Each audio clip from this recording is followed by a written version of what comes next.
Hey there, welcome back to our Harkla YouTube channel. We're so happy to have you here today. I'm Rachel. And I'm Jessica. We are the Certified Occupational Therapy Assistants with Harkla. And today we're going to talk about one of Rachel's favorite topics, and that is crawling and how it relates to the STNR. Really quickly, we want to let you know about our Black Friday Cyber Monday sale that starts on November 18th and ends on December 2nd.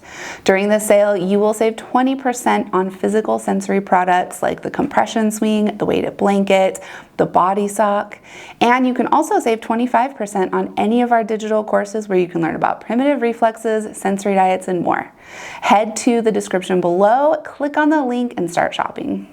I love how I am just known for crawling. Now, I am fine with that, by the way. Good. Like, you can call me the crawling queen. Ooh, I like that. That actually sounds good. The crawling queen, all you want.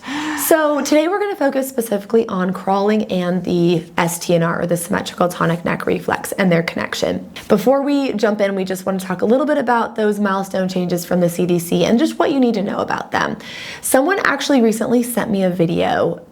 Someone made like a stitch or something on Instagram, and it was like talking about how the milestones changed and no one talked about it and why they're important. And the person who was doing the stitch was like, crawling actually isn't a milestone, and some kids skip it, some kids scoot, some kids, just skip it all together, and it's not actually important.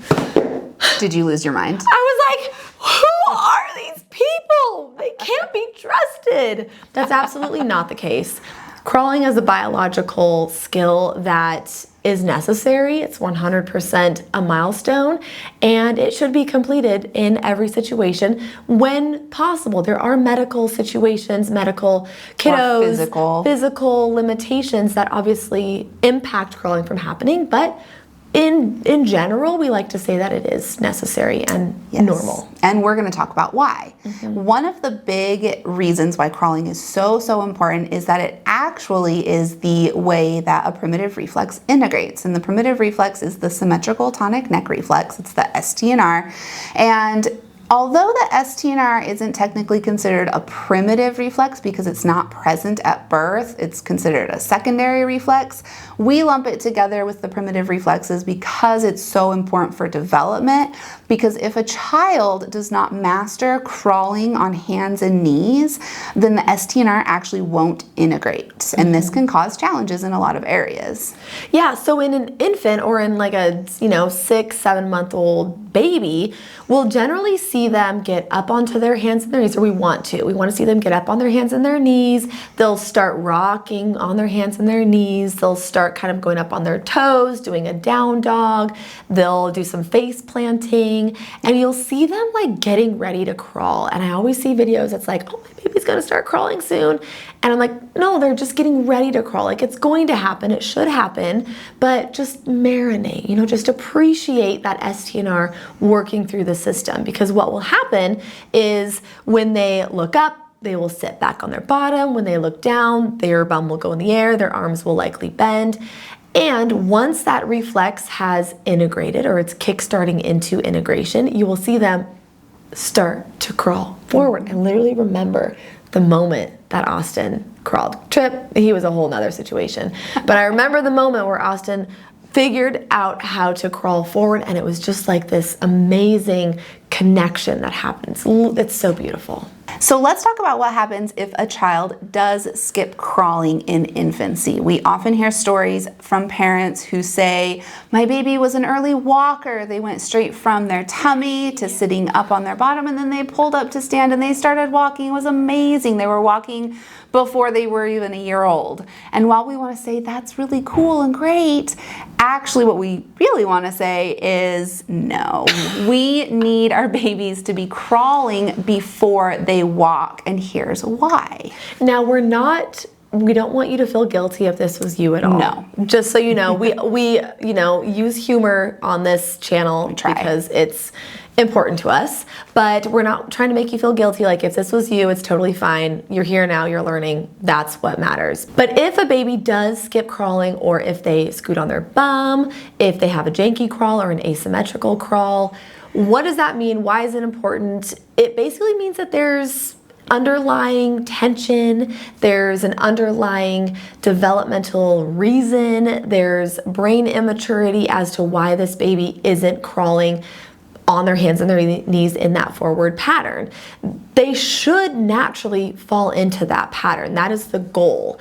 But when this doesn't happen, when a child skips crawling, we see lack of hand strength, upper body strength, poor posture, poor visual skills, poor ocular motor skills, likely retained primitive reflexes as well, specifically that STNR. We see poor crossing of the midline. There's so many different waterfall effects when a child does skip crawling. Even now I notice, so my son, who's 4 now, he had a janky crawl for a while. I worked on it. We really, got him into that good crawling pattern. And now he can crawl. He can crawl great now. But I do notice that when he is jumping or when he is running or skipping, his left leg is still a little bit wonky. And I just naturally attribute that to the fact that that was his weaker side. He had torticollis, he had a tongue tie, lip tie. Like, there was just some interesting like a cascade things. of events that happened. Exactly. With him. Yeah. So really it is all connected. It is. And now we're not saying that every single child who skipped crawling is going to have challenges. No. However, we do see that more often than not, children who come into like the clinic that we've worked with, more often than not, if they skipped crawling in infancy, they're going to have these other challenges occur later in life. Not always. No.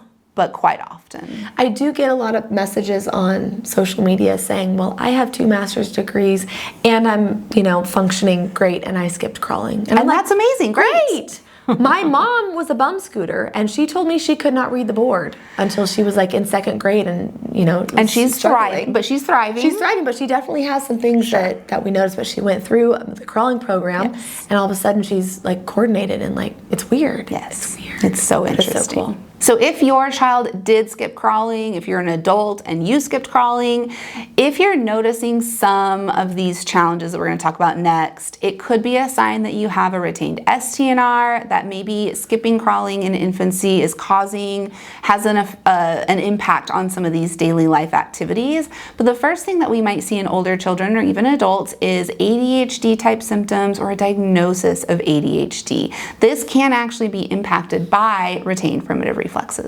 Maybe you struggle or your child struggles with things like riding a bike, skipping, jump rope, hopscotch, any of those like traditional childhood activities. That could also be a sign of retained primitive reflexes. Yeah. Could be seeing signs of challenges with reading and writing, maybe dyslexia, dysgraphia, dyscalculia, or poor hand strength for fine motor activities. Could be challenges with copying from the board at school. Those types of more academic type activities can be impacted by retained STNR, never crawling, other reflexes. And maybe even poor ball handling skills. Maybe you or your child, just aren't the coordinated ones.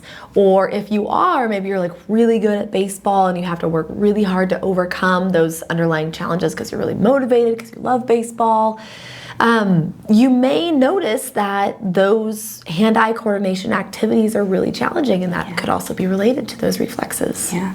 And then one more that we'll talk about today is decreased strength and endurance or low muscle tone. Those aren't the same, so keep that in mind that low strength and endurance is different than low muscle tone, but we can see both of those or one or the other when a child has skipped crawling, has a retained STNR. So really, at the end of this, if you're like, great, I'm feeling really good, thank you guys for making me feel so good about all my decisions in life, what do I do with this information? The first thing that you're going to do right now is get down on the floor and you're going to crawl around the room on your hands and your knees, and you're going to look straight ahead and you're going to make sure that your arms and your legs are going in a reciprocal pattern. Yes. Step 1. Now, if you have a child that you want to do this with, start incorporating crawling into the daily routine, get some pop-up tunnels, create tunnels with chairs and blankets, crawl up and down the stairs, have crawling be part of the normal play daily routine, and then as an adult, make sure you're using crawling as a brain break in between work activities. Exactly. I did also write a crawling program, so if that is something that you're interested in, we'll link that in the description, but it's just a 5-week program that walks you through all these crawling activities. Really helpful and something to incorporate as well. Yep. And then finally, we will link our free primitive reflex webinar where you can learn more about different primitive reflexes and get some more tools to move forward. Yeah. If this video was insightful, if it was helpful in any way, feel free to let us know in the comments, click the like button, subscribe. We'll share more wonderful videos like this. And then also make sure you're following us on social media. We're at Harkla_family as well as at All Things Sensory Podcast. We also have a podcast where we talk about a lot of the same things, lots of sensory things. It's called All Things Sensory by Harkla, and you can find it on Spotify, on iTunes, as well as on YouTube. We do have our own channel. Yes. And with that, we will see you next week. Okay, bye.